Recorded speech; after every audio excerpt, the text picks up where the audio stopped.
کشمیر کے ایک نامور مفکر ہیں، ایک منتظم اور موجودہ ناظرین اطلاعات، آپ سے درخواست ہے کہ آپ تشریف لائیں اور جو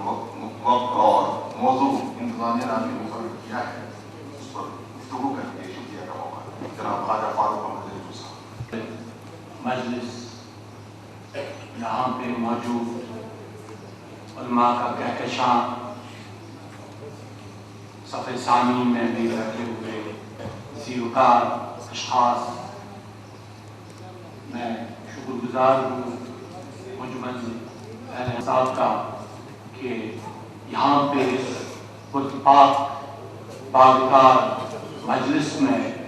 چند الفاظ کہنے کی دعوت مجھے ملی۔ واقعی کیونکہ میں پہلے ہی یہ اس کے بارے میں کہنے آیا تھا کہ علماء کا اس وقت علماء جس دور سے گزر رہے ہیں، خاص طور پر مسلمان علماء، جو تاریخی ہم چاروں طرف دیکھ رہے ہیں، جس انداز سے دنیا عالم کے سامنے ہمارے مذہب کو پیش کیا جا رہا ہے،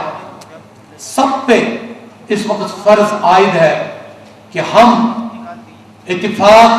اور اس پہ کوئی دو رائے ہو نہیں سکتی۔ میں تو کہوں گا اور ہم سب کو معلوم ہے، اگر ہمارے مذہب میں کوئی شرع گھوما گیا، ہم پہ ہمارے جنگ میں ہمارے بہادر جیاروں نے ہمیشہ وہ تلواریں سینوں پہ لی، لیکن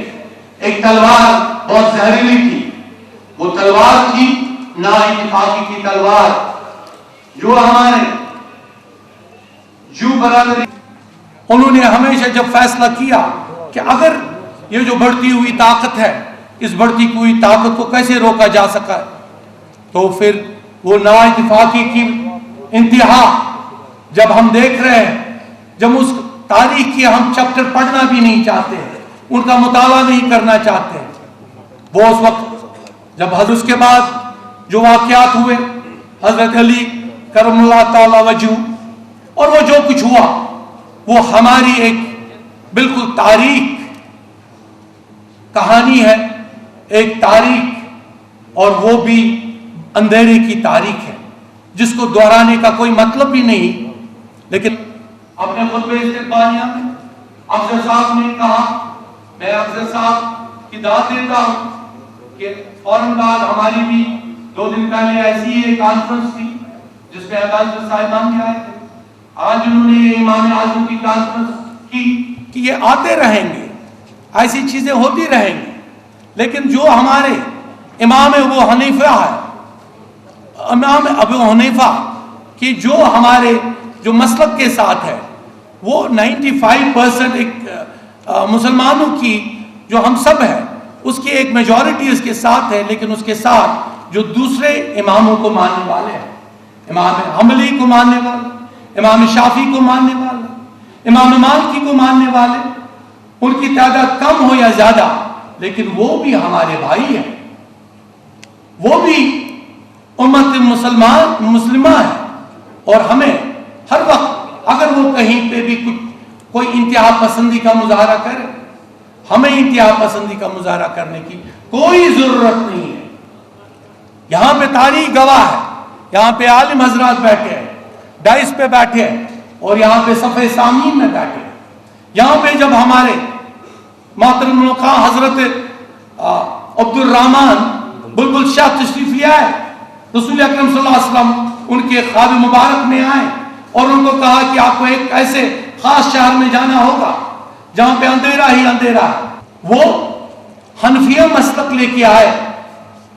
اور یہاں کے لوگوں کو حنفیہ مسلک کے بارے میں کہا اور اسلام قبول کیا۔ اس کے بادشاہ نے بیعت کی ان کے ہاتھوں پہ، اور اس کے ساتھ ان کے وزراء نے، ایک وزیر راون چند جن کی نسل سے ہمارے ابو حمزہ جناب مخدوم صاحب ہیں، انہوں نے بیعت کی۔ اور اس کے بعد 40 سال کے بعد جب ایک بلند پایہ شخص جناب امیر کبیر تشریف لے آتے ہیں، امیر کبیر کے بارے میں بہت سارے علماء کا خیال ہے کہ وہ شافعی مسلک کے ساتھ وابستہ تھے۔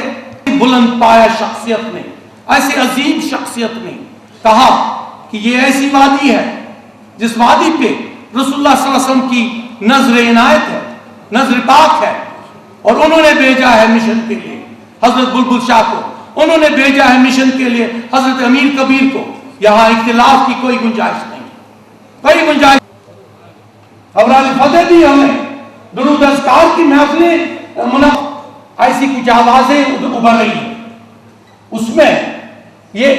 ضرور میں کہوں نہیں، اپنی گہرائیوں سے کہہ دو میں نے کتنے سمندر ہلا دیے ہیں. تو ہم ان سمندروں کو ہلانا جانتے ہیں جو سمندر ہمیں چاہتے ہیں کہ طوفان بن کے ہمارے امت مسلمہ میں اختلاف لائیں. آج ہے اس پہ کھلم کھلا بولو،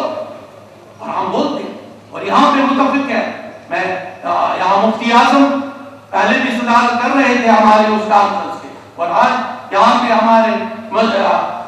محترم المقام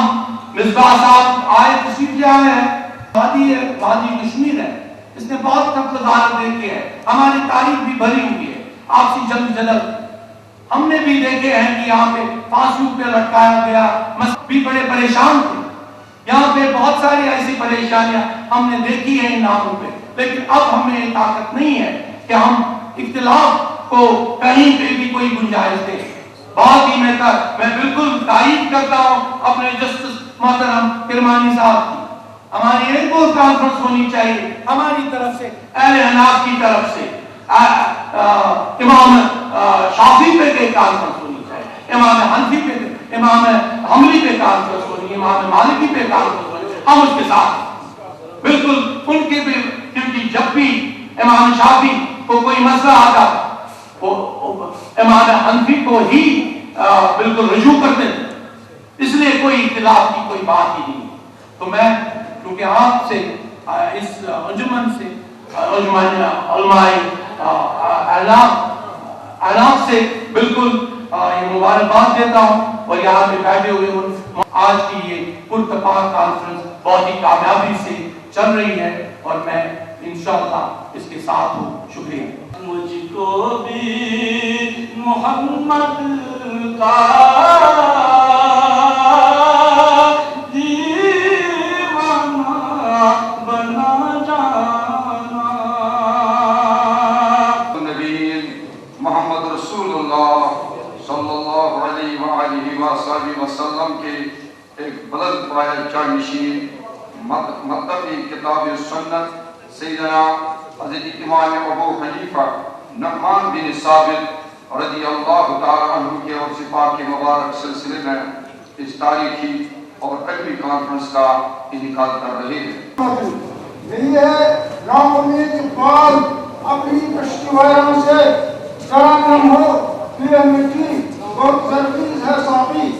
شہابان انشاءاللہ نزید سون مستقبل آگے کار کاموں کے بعد دون کی جلد اور اس روز قائم بر شریعت بر اسلامیہ اور بر ملت حضرت محمد عربی صلی اللہ علیہ وسلم سن عقائد آسلیمت رضینا اللہ تعالی وقت والاسلام دینا وبمحمد صلی اللہ علیہ وسلم. خوب شاعر مشرق مغرب عالم یگان چھو سید السادات. کچھ لوگ ایسے تیار ہو جو فقیہ ہو، جن کے اندر دین کی سمجھ ہو. فقہ کا معنی ہی سمجھ ہے، فقہ کا معنی ہی ظاہری علوم سے غائبی علوم تک پہنچنا. فقہ کا معنی ہی متکلم کی بات کو سن کے اس کی اندرونی تہ تک پہنچنا ہے. اس حوالے سے جب امام اعظم کا مطالعہ کیا جاتا ہے تو یہاں پہ امام شافعی رحمۃ اللہ علیہ کو سر تسلیم خم کرنا پڑا ہے کہ نحن عیال ابی حنیفہ فی الفقہ. اتنے بڑے جلیل القدر فقیر اعظم امام شافعی رحمۃ اللہ علیہ کو کہنا پڑا کہ ساری امت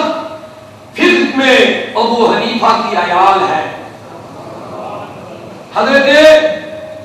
امام محمد رحمۃ اللہ علیہ کا قول ہے کہ امام ابو حنیفہ کا علم کا یہ کمال تھا، اگر ہم کسی ستون کو اپنی دلائل کے ذریعے سے وہ اگر کہتے کہ یہ سونا کا ستون ہے، وہ دلائل کے ذریعے سے ثابت کر کے دیتے کہ یہ سب سونا کا ستون ہے. کیا آج کے اس دور میں جہاں حدیثوں کی بہت باتیں کی جا رہی ہیں لیکن حدیثوں سے وہ لوگ کافی دور ہیں، امام اعظم کو اس رنگ میں پیش کر لینا ہماری طرف سے ان کو مبارکباد پیش ہے۔ ایسی کانفرنسوں کی بہت بڑی ضرورت ہے، امام اعظم کا مقام لوگوں کو بتایا جائے، سمجھایا جائے تاکہ ہم پختہ اور سچے مسلمان بن کر اپنے امام کے مقلد بنیں گے۔ اللہ ان سب کو ہم سب کو خیر و عافیت سے رکھیں اور اپنی تحریک سعود الاولیاء کی طرف سے خاص مہمانان گرامی ہمارے اہل سنت کے تاجدار، ہمارے اہل سنت کے نام اور ان کا بھی تہ دل سے شکریہ ادا کرتا ہوں۔ اللہ اہل سنت کا یہ چراغ دن بدن روشن کرتا جائے، آمین ثم آمین۔ وآخر دعوانا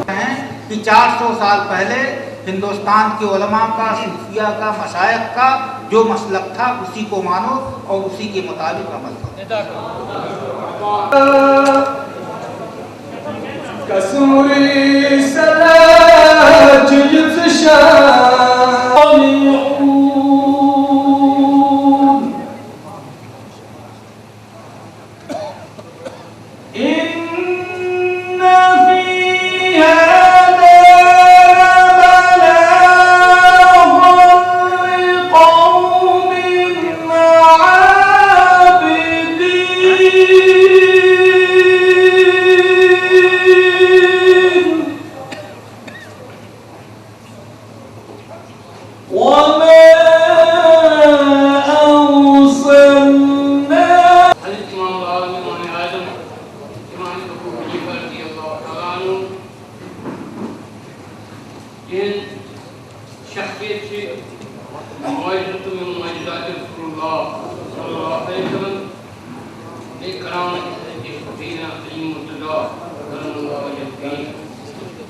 کشمیر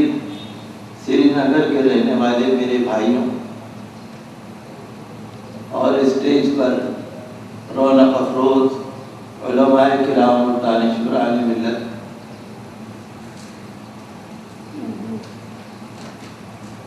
بہت ہی مبارک، بہت ہی مقدس اور نورانی موقع ہے کہ ہم اور آپ حضرت امام اعظم امام ابو حنیفہ علیہ رحمۃ و رضوان کی یاد میں ان کے ذکر مبارک کے موقع پر تعریف ہیں آپ سبھی حضرات